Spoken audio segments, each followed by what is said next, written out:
বহু প্রতীক্ষার অবসান ঘটিয়ে জলপাইগুড়িতে আজ থেকে শুরু হলো Uttarbanga gold cup.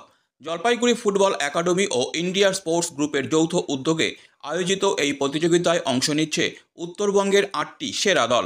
Town club ময়দানে জাতীয় পতাকা উত্তোলন ও বেলুন উড়িয়ে উদ্বোধন হয় এই মর্যাদাপূর্ণ টুর্নামেন্টের।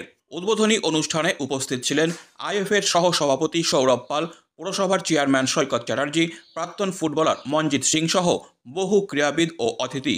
আদিবাসী নৃত্য, সম্বর্ধনা ও দর্শকদের উচ্ছ্বাসে মুখর হয়ে ওঠে মাঠ।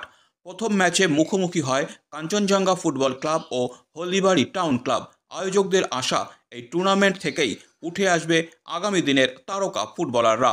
চূড়ান্ত পর্ব অনুষ্ঠিত হবে আগামী 16ই নভেম্বর জলপাইগুড়ি টাউন ক্লাব ময়দানেই। উত্তরবঙ্গ গোল্ড কাপ আজকে উদ্বোধন হয়ে গেল। আমাদের সৌরভ পাল মহাশয়, আমাদের আইএফএর ভাইস প্রেসিডেন্ট, উনি আমাদের চিফ কনভেনার।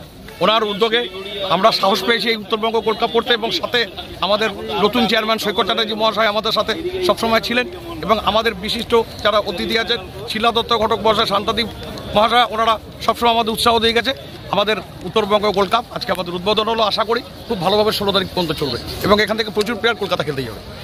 উত্তরবঙ্গের বিভিন্ন জেলা থেকে সমস্ত প্রতিশ্রুতিমান যারা খেলোয়াড় আছে তাদেরকে একটা টুর্নামেন্টে নিয়ে আসা, উত্তরবঙ্গের বিভিন্ন জেলার 8টি সেরা দলকে নিয়ে এই টুর্নামেন্টে আয়োজন করেছি। এবং এখানে সিনিয়র টিমের মধ্যে ফার্স্ট ইলেভেনে অনূর্ধ্ব 18 দুজন করে খেলোয়াড় থাকবে, যারা এখান থেকে সিলেকশন হবে। আমরা এরকম 16 জন খেলোয়াড়কে আমরা কলকাতাতে নিয়ে যাব এলিট একাডেমির জন্য, যেখানটায় আপনারা বলতে পারেন যে 2-4টে ফুটবল একাডেমি আছে, এআইএফএ এলিট একাডেমি। তারা সেখানে আন্ডার 18 প্লেয়াররা খেলবে। তার মধ্যে অন্যতম একটা এসকেএম স্পোর্টস ফাউন্ডেশন বর্ধমান কালনাতে আছে, সেখানে খেলবে।